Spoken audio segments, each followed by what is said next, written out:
অসম চৰকাৰৰ যিখিনি ৱৰ্কচাৰ্ছ master roll আৰু কেজুৱেল এমপ্লয়ী যি বৰ্তমান মিনিমাম পে স্কেল আমি তেওঁলোকক দি আছোঁ বহুদিনৰ পৰা তেওঁলোকে দাবী কৰি আহিছিলে যে আমি তেওঁলোকক 3% এনুৱেল ইনক্ৰিমেণ্টটো দিব লাগে আজি আমি তেখেতসকলক 3% এনুৱেল ইনক্ৰিমেণ্টটো দিয়াৰ বাবে সিদ্ধান্ত গ্ৰহণ কৰিলোঁ আৰু ইয়াৰ ফলত কিমান হাজাৰ কৰ্মচাৰী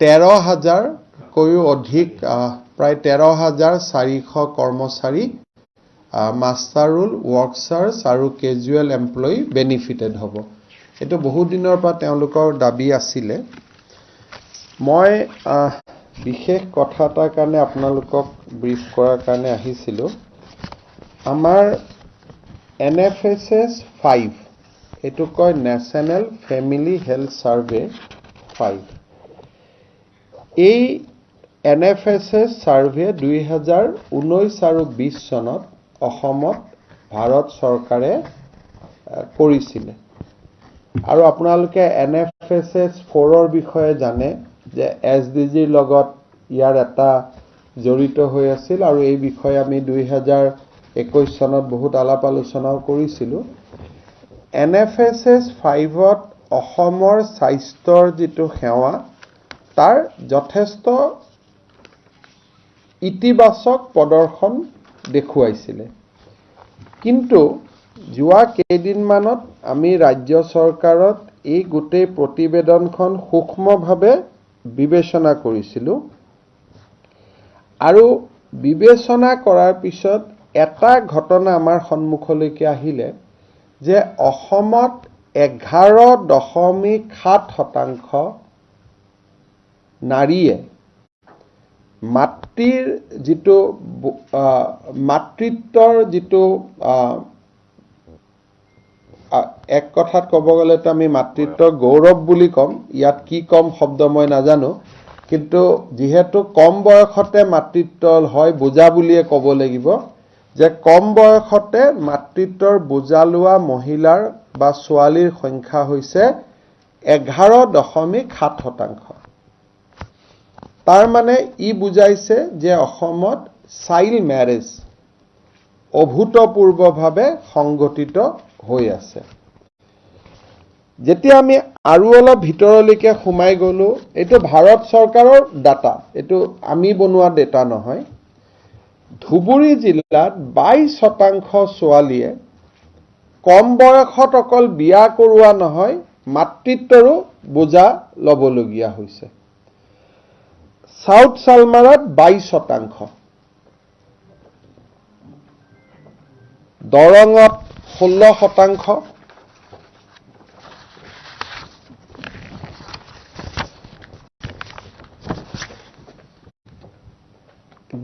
কামৰূপত 15% হোজাইত 15.6 বঙাইগাঁৱত 15.4 নগাঁৱত 15 বৰপেটাত 14 এইটো হল ম্যাৰেজ যে তেওঁলোকে বিয়া পাতিছে ইন দা প্ৰহিবিটেড এজ যেটো আইনে এলাউ নকৰে সেই বয়সত তেওঁলোকে বিয়া পাতিছে এইখন কোনোবা এজন সাংবাদিকে মোৰ পালে আপোনালোকৰ গ্ৰুপত দি দিব নহলে মই কাৰোবাক ৰিকুৱেষ্ট কৰিম আমি কাৰোবাৰ আমাৰ CM গ্ৰুপত নবৈ দি দিব তাতকৈ ডাঙৰ কথা হল যে তেওঁলোকে এইটো হল মাতৃত্বৰ বোজা লোৱা কিন্তু মাতৃত্বৰ বোজা হোৱা নাই কিন্তু বিয়া পাতিছে কম বয়সতে তেনেকুৱা ছোৱালীৰ বা যুৱতীৰ সংখ্যা হৈছে ধুবুৰীত 50% তাৰমানে 50 তাৰমানে ধুবুৰীত 50% ম্যাৰেজেস 50.8 আৰু এইটো মই যেটো কাগজখন আপোনালোকক দি দিম আপোনালোকে চাই ল'ব তাৰমানে 50% বিবাহ নিষিদ্ধ বয়সত হৈছে আৰু সাউথ সালমাৰাত 44.7% দৰঙত 42% নগাঁৱত 42%, গোৱালপাৰাত 41%, বঙাইগাঁৱত 41%, বৰপেটাত 40%, মৰিগাঁৱত 39%, আৰু একেবাৰে শেষত গৈ গৈ ডিমা হাছাও 15%, অৰ্থাৎ 15% হে হৈছে নিষিদ্ধ সময়ৰ ভিতৰত বিবাহ হোৱা। অসমৰ এভাৰেজ হলে ইট ইজ 31%.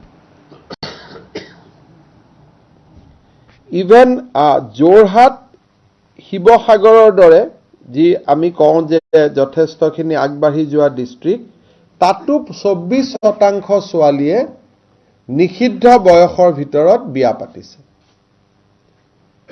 ইয়াক আমি কি কম? Child marriage. ধুবুৰীত 50% বিয়া পাতিছে আৰু 15% সন্তান জন্ম হৈছে, 22%। তাৰমানে আচলতে যিমান বিয়া হয় তাৰ 50% আপোনালোকে মিলাই চালে দেখিব যে একজেক্ট খৰচ এই দুইটা ডেটা মিলি থাকে। বিবাহ হোৱা আৰু শিশু জন্ম হোৱা, বিবাহ হোৱাটো অলপ ডাঙৰ বেজ হয়, শিশু জন্ম হোৱাটো অলপ সৰু বেজ হয়। আমাৰ ৰাজ্যত প্ৰসূতি মৃত্যু আৰু শিশুৰ মৃত্যুৰ প্ৰধান কাৰণ হ'ল, এটা বহুত ডাঙৰ কাৰণ হ'ল চাইল্ড মেৰেজ।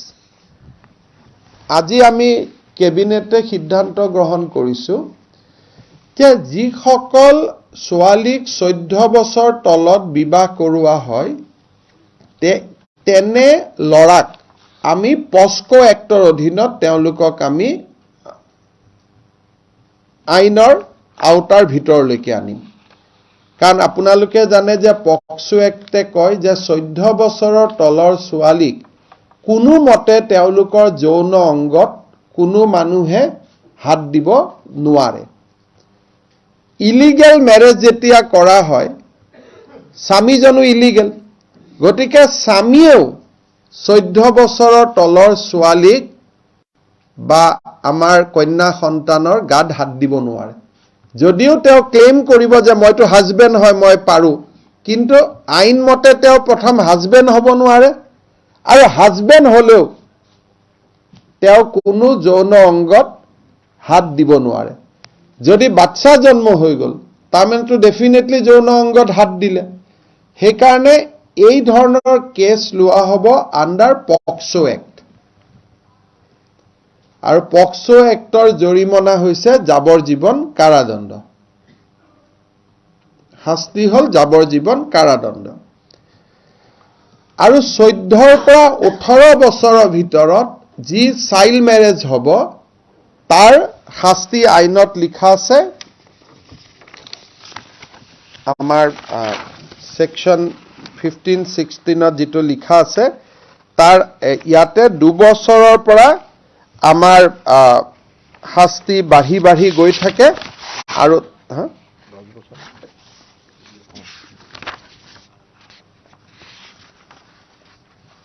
ইয়াত আছে, ইয়াত এটা হৈছে যে 2 বছৰৰ কাৰণে পানিছমেণ্ট হয়, তাৰপিছত মেৰেজখন ইলিগেল বুলি ডিক্লেয়াৰ কৰা হয়, আৰু এই ধৰণে আমাৰ প্ৰিভেনশ্যন অফ চাইল্ড মেৰেজ এক্টৰ অধীনতো বিভিন্ন under prohibition of child marriage act 2006 শাস্তিৰ ব্যৱস্থা আছে। চ' আমি দুখন আইনৰ অধীনত যাম। 14 বছৰৰ তলত হ'লে আমি পস্কো এক্ট 2012ৰ অধীনত যাম, আৰু 14ৰ পৰা 18 বছৰৰ ভিতৰত হ'লে আমি prohibition of child marriage act 2006ৰ মতে আমি যাম। আৰু দুইটাতে অফেন্স লিপিবদ্ধ আছে। কেবিনেটে আজি আৰক্ষী বিভাগক নিৰ্দেশ দিছে যে এটা সমগ্ৰ অসমতে ৰাজ্যজুৰি বৃহত্তৰ অভিযান চলাব লাগে, যিসমূহে শিশুক কন্যা সন্তানক কম বয়সতে বিয়া কৰাইছে, তেওঁলোকক গ্ৰেপ্তাৰ কৰিব লাগে, তেওঁলোকক এৰেষ্ট কৰিব লাগে, তেওঁলোকক আইনৰ ওচৰত তেওঁলোকক লৈ আহিব লাগে। দ্বিতীয়তে, আজি কেবিনেটে আৰু এটা গুৰুত্বপূৰ্ণ সিদ্ধান্ত লৈছে যে প্ৰত্যেক গাঁও পঞ্চায়তৰ ছেক্ৰেটাৰীজনক আমি আজি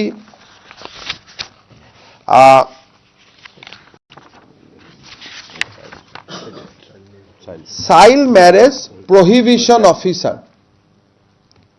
আমি তেওঁলোকক আজিৰ পৰা গাঁও পঞ্চায়তৰ ছেক্ৰেটাৰীৰ লগতে child marriage prohibition officer under the section 16 of the prohibition of child marriage act আমি মনোনীত কৰিছোঁ।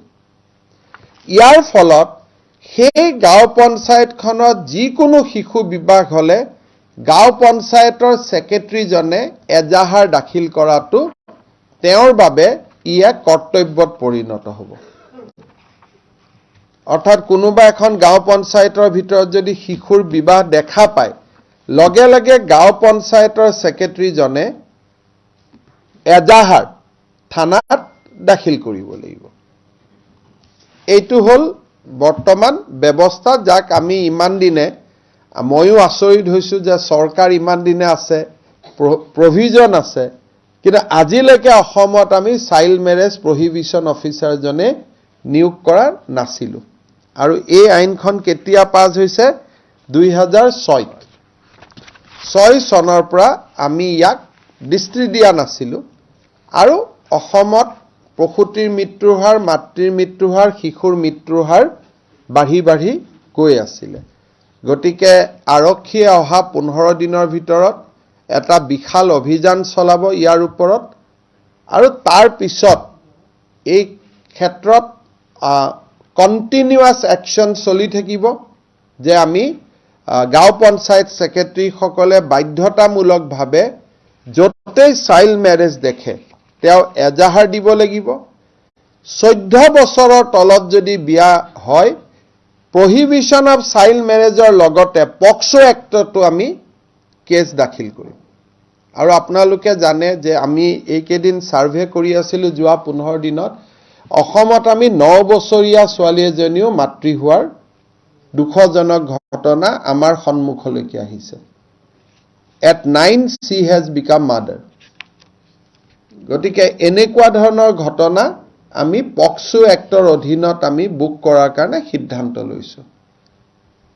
আৰু আগতেই কৈছোঁ যে হয়, উজনি অসমত কম, নামনি অসমত বেছি, কিন্তু এনেকুৱা নহয় যে উজনি অসমতো নাই।